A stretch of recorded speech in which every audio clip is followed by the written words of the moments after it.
आप सभी का EDU सिंड्रोम में स्वागत है। आज जो हम टॉपिक कवर करने वाले हैं वो मॉडर्न इंडिया का पार्ट है, that is land revenue system. इस टॉपिक को हम आगे सब डिवाइड करेंगे। इसमें हम देखेंगे इसके पीछे का रीज़न, कौन कौन से famous land revenue system India में इंट्रोड्यूस किए गए थे और इसका इम्पैक्ट क्या पड़ा इंडिया पर। सबसे पहले हम रीज़न की बात करते हैं। लैंड रेवेन्यू सिस्टम स्टार्ट क्यों किया गया?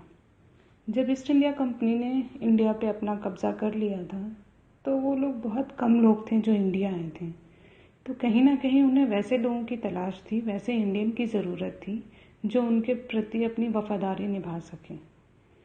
जो एरिया उन्होंने कवर अप किया था, एक्वायर किया था इंडिया का, वो बहुत वास्ट था। तो उसके एडमिनिस्ट्रेशन को कन्वीनियंट बनाने के लिए भी उन्हें इंडियन की ज़रूरत थी। इस लैंड रेवेन्यू सिस्टम के तहत ही उन्होंने जो प्राइवेट प्रॉपर्टी का कॉन्सेप्ट है उसको भी इंडिया में इस्टेब्लिश किया। आगे हम देखते हैं कि 3 फेमस लैंड रेवेन्यू सिस्टम जो है इंडिया में इंट्रोड्यूस किए गए। सबसे पहला परमानेंट सेटलमेंट, दूसरा रैयतवाड़ी सिस्टम और तीसरा महलवाड़ी सिस्टम। इसके अलावा तीसरा पार्ट जो हम देखेंगे वो इसका इम्पैक्ट देखेंगे इंडिया पे क्या हुआ। सबसे पहले हम इस टॉपिक को भी जो है लैंड रेवेन्यू सिस्टम, इसमें जो सिस्टम जो 3 हमने फेमस बात की उसमें हम और आगे फर्दर सब डिवाइड करेंगे। किसने स्टार्ट किया था, एरिया कौन कौन सा था और उसके फीचर्स क्या थे। तो परमानेंट सिस्टम को हम ज़मींदारी सिस्टम भी कहते हैं। इसे लॉर्ड कॉर्नवालिस ने स्टार्ट किया था, के टाइम पे स्टार्ट हुआ था और जॉन शोरो ने इसे प्लान किया था 1793 में। एरियाज़ जो थे वो बंगाल, बिहार, उड़ीसा, नदन district of Madras, district of Banaras. Features जो थे, ज़मींदार जो थे उन्हें ऑनर कह दिया गया था ज़मीन का। ऑनरशिप जो थी वो हेरिडेटरी थी, मतलब जो एक जनरेशन से दूसरे जनरेशन तक वो ऑनरशिप ट्रांसफ़र होती थी। इसे सनसेट लॉ भी कहते हैं, मतलब जो ज़मींदार थे उनके लिए कंपनी ने एक फिक्स डेट कर दिया था, उस डेट के शाम होने तक उन्हें रेवेन्यू जो कलेक्ट किया हुआ है वो कंपनी को सबमिट करना पड़ता था। तीसरा हम जो देख रहे हैं, चौथा जो फीचर्स है वो है फिक्स्ड शेयर। सो 10/11 जो है वो फिक्स्ड शेयर था जो उन्हें देना था। अगला हम देखते हैं रैयतवाड़ी सिस्टम। इसे थॉमस मुनरो जो कि मद्रास के गवर्नर थे एंड चार्ल्स रीड ने 1820 में स्टार्ट किया था। Bombay, Madras, Sindh and part of Assam जो थे इस एरिया को कवर करते थे इस सिस्टम के तहत। और रैयत जो है उसका मतलब ही है पीजेंट। तो ये कहीं ना कहीं एक डायरेक्ट सेटलमेंट था पीजेंट के बीच में और कंपनी के बीच में। रेट ऑफ रेवेन्यू जो था वो बहुत हाई था। जितने भी पीजेंट थे सबको एक पट्टा दिया गया था। वो पट्टा कुछ नहीं था, वो एक कंफर्मेशन था ऑनरशिप का कि yes this long belong to you. And then जो रेवेन्यू था कोई फिक्स्ड रेवेन्यू नहीं था और इसे टाइम टू टाइम रिवाइज किया जाता था। तीसरा हम देखते हैं महलवारी सिस्टम, जिसे हम टेम्परेरी ज़मींदारी सिस्टम भी कहते हैं। इसे हॉल्ट मैकेंजी ने एंड RM बर्ड ने 1882 में इस्टेब्लिश किया था।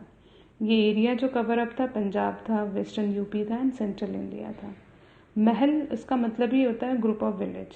सो इसमें इस सिस्टम के तहत जो है कुछ विलेजेस को एक साथ ग्रुप कर दिया गया था और वहाँ के लोकल को ही रिप्रेजेंटेटिव घोषित कर दिया गया था और ये उसकी रिस्पॉन्सिबिलिटी थी कि वो रेवेन्यू कलेक्ट करे और कंपनी को ला के दे। इसे 20 से 30 साल में रिवाइज किया जाता था। तो ये हमने देख लिया तीनों लैंड रेवेन्यू सिस्टम जो फेमस थे। इसके बाद हम इसके इम्पैक्ट की बात करते हैं कि इसका इम्पैक्ट क्या पड़ा। तो अब तक हमने देखा कहीं ना कहीं ईस्ट इंडिया कंपनी का जो इस्टेब्लिशमेंट हुआ था, जो जिस मोटिव से वो आई थी वो प्रॉफिट ओरिएंटेड था। तो जितने भी वो सुधार लाने की उन्होंने कोशिश की इंडिया में, या जितने भी तरह के न्यू सिस्टम को इंट्रोड्यूस किया, उसके तहत उनका मोटिव एक्सप्लॉयटेशन ही था। सो उसके बाद ज़मींदारी सिस्टम के तहत क्या हुआ कि जो ज़मींदारों को जब ऑनरशिप फिक्स्ड कर दी गई कि ठीक है ये हेरिडेटरी ऑनरशिप रहेगी, तो वो लोग शहरों में जाके बस गए बेटर लाइफ के लिए। और जो उनसे जो नीचे तबके के लोग थे उन्होंने सौंप दिया कि now you will do this all thing. और वो इससे क्या हुआ, एक एब्सेंटी लैंडलॉर्डिज्म की कॉन्सेप्ट इस्टेब्लिश हुआ। तीसरा हम देखते हैं कि आज तक जो इंडिया में था ब्रिटिशर्स के आने से पहले मोस्टली जो एग्रीकल्चर था वो कंजप्शन के पर्पस से किया जाता था, बट अब प्रॉफिट ओरिएंटेड होने लगा। क्यों? क्योंकि कहीं ना कहीं जो फार्मर्स थे उन्हें रेवेन्यू पे करना था, तो जिस क्रॉप की कीमत ज़्यादा थी मार्केट में, उन्होंने उसका कल्टीवेशन करना स्टार्ट कर दिया। सो इस तरीके से हमने तीनों टॉपिक देख लिए, 3 सब डिवाइडेड जो टॉपिक थे वो हमने देख लिए। लैंड रेवेन्यू सिस्टम के बारे में रीज़न देख लिया हमने, उसका फेमस सिस्टम देख लिया और इसका इम्पैक्ट देख लिया। सो आज के लिए इतना ही। Thank you very much. बहुत जल्द हम नई वीडियो अपलोड करेंगे।